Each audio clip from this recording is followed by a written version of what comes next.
Peristiwa Dahagi penting bagi sejarah India kerana ia merupakan pemberontakan terbesar di India. Pemberontakan ini merupakan satu rusuhan golongan tentera atau sepoi menentang Inggeris di India. Mengapakah orang India menganggap peristiwa ini penting? Ada dua sebab mengapa mereka berkata demikian, iaitu pemberontakan ini dikatakan titik permulaan perjuangan kebangsaan menentang penjajah. Orang India juga menganggap pemberontakan ini sebagai perang kemerdekaan. Siapakah yang terlibat dalam pemberontakan ini? Sudah tentulah mereka yang tidak puas hati dengan British. Mereka itu terdiri daripada golongan tentera, golongan putera raja dan pembesar yang jelasnya telah mengganggu-gugat kepentingan mereka yang selama ini dikecapi sebelum kedatangan Inggeris. Apa pula pandangan Inggeris mengenai peristiwa ini? Bagi mereka, pemberontakan ini bukanlah satu pemberontakan bersifat kebangsaan, kerana pada ketika itu belum wujud sebuah negara yang bernama India. Inggeris juga berpendapat pemberontakan ini hanyalah berlaku di sekitar Kut dan Rohilkhand dan bukannya melibatkan seluruh India. Oleh itu, apakah uniknya Dahagi India ini? Ini boleh dilihat daripada perjuangan pemberontakan ini. Apa yang jelas sekali, perjuangan mereka sebenarnya berdasarkan kepentingan masing-masing. Malah perjuangan ini tidak melibatkan semua golongan tentera kerana tentera Sikh dan regimen tempatan masih tetap memihak kepada Inggeris. Faktor Dahagi di India. Perasaan dendam sepoi-sepoi. Tentera Benggala yang terdiri daripada kaum Brahmin dan Rajput mencetuskan Dahagi kerana mereka menganggap mereka akan tercemar sekiranya berkhidmat di luar India. Perasaan tidak puas hati semakin meningkat apabila Lord Canning meluluskan Akta Pengambilan Tentera Am yang membolehkan pihak British menghantar sepoi-sepoi ini ke wilayah yang jauh tanpa diberi allowance yang sepadan. Amalan diskriminasi gaji dan layanan tentera juga terhadap kenaikan pangkat mengikut jangka perkhidmatan dan bukan kebolehan telah mengecewakan sepoi-sepoi India ini. Masalah disiplin yang serius berlaku akibat pemindahan pegawai tentera berkebolehan untuk mengisi jawatan awam.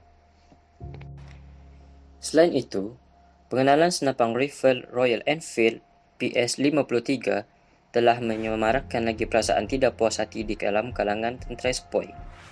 Terdapat kabar angin yang mengatakan peluru yang hujungnya terpaksa digigit sebelum dimasukkan ke dalam senapang telah disapu dengan lemak khinzir dan lembu. Oleh itu, sepoi Hindu dan Muslim telah menganggap ini sebagai muslihat British bagi menentang kebudayaan tradisional mereka.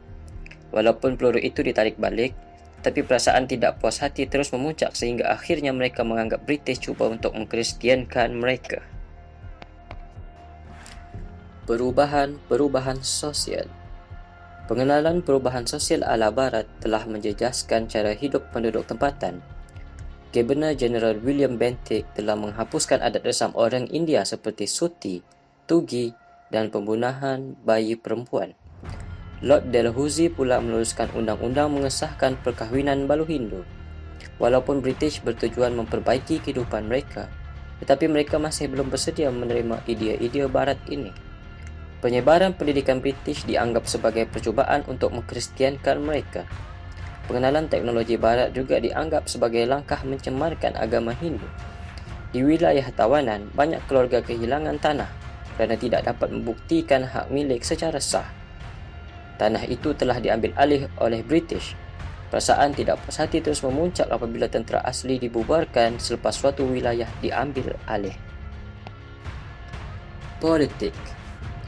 Dasar pengilahkan Dalhousie berlandaskan kepada hak menakluk agung, undang-undang warisan dan untuk melanjutkan faedah pemerintahan British ke atas wilayah yang disalah tadbirkan oleh pemerintah India. Melalui dasar ini, Punjab, Karnatik, Oudh dan Tajor serta Satera, Jhansi, Baghat, Jaipur dan Sambalpur telah diilhahkan. Walaupun Dalhousie percaya pemerintahan British adalah paling baik bagi orang India, tetapi dasarnya telah menimbulkan rasa tidak puas hati di kalangan pemerintah India. Dasar ini menimbulkan kegelisahan dan syakwasangka. Akibatnya, Nawab Raja Tanjore dan Nana Sahib mengambil bahagian dalam Dahagi. Selain itu, pembatalan bayaran pencen Nana Sahib juga menyebabkan beliau menyertai Dahagi. Kesan Dahagi 1857 kepada politik India. Dahagi 1857 bukanlah sebuah kisah pemberontakan biasa, tetapi ia sebenarnya telah menggoyahkan pentadbiran British di India sehingga ke dasarnya. melalui tekanan sepenuhnya. Lord Cromer pernah menegaskan kepada golongan muda untuk membaca, menandakan, mempelajari dan mencerna sedalamnya mengenai Dahagi 1857 ini, kerana padanya ada pengajaran dan amaran. Dahagi 1857 merupakan satu kebangkitan penduduk tempatan menentang penjajah iaitu British, di mana disebabkan sedikit demi sedikit hak dan keistimewaan mereka terhakis, ekoran beberapa pembaharuan drastik yang dilakukan oleh British. Di samping itu, pemberontakan Dahagi telah memberi satu kesedaran kepada kedua-dua belah pihak, sama ada penduduk tempatan maupun penjajah. Hal ini kerana Dahagi secara tidak langsung telah menyatu padukan penduduk India, walaupun kebanyakannya terdiri daripada wilayah utara untuk berjuang menuntut hak dan tradisi India yang telah dirampas. Namun begitu, gerakan Dahagi ini bukanlah satu perjuangan kebangsaan ataupun semangat nasionalisme untuk memerdekakan India, tetapi ia lebih kepada ketidakpuasan masyarakat tempatan. Golongan terpelajar India berasa hampa kerana selepas peristiwa ini, sikap British terhadap India telah berubah. Drew Beaton, tanggapan ramai berkaitan faktor berlakunya Dahagi ialah kerana pengenalan pemberatan yang terlalu cepat dan terlalu banyak campur tangan dalam adat-adat dan tradisi. Oleh itu, semasa dalam tahun 1858, Syarikat Hindia Timur Inggeris itu telah dihapuskan, manakala pentadbirannya telah dipindahkan kepada kerajaan British secara langsung. Keputusan ini telah dibuat untuk mengelakkan lebih banyak pembaharuan dijalankan. Pada tahun 1858, Ratu Victoria telah mengumumkan perlindungan terhadap agama Islam dan juga Hindu, dan penambah milikan tanah juga tidak akan dibuat lagi. Segala perubahan akan diperkenalkan secara perlahan-lahan dan beransur-ansur. Kesan selepas pemberontakan ini terhadap politik India juga dapat dilihat apabila British tidak begitu ingin lagi berkongsi kuasa dengan masyarakat tempatan.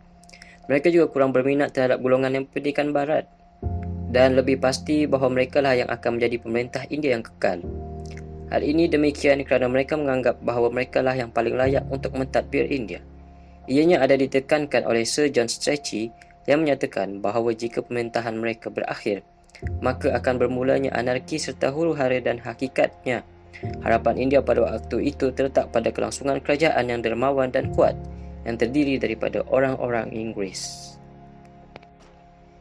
Kesimpulannya, Dahagi 1857 merupakan satu peristiwa penting dalam sejarah India. Tempoh antara 1857 hingga 1858 dilihat sebagai fasa yang membawa kepada era kebangkitan masyarakat India.